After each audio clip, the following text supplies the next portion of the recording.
गणपती बाप्पा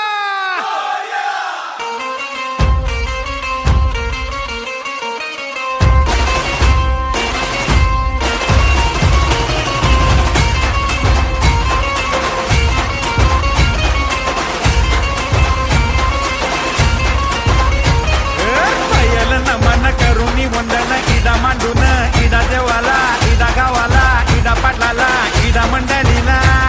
आम्ही सांगतो नमन तुम्ही ऐका हो गुणीजन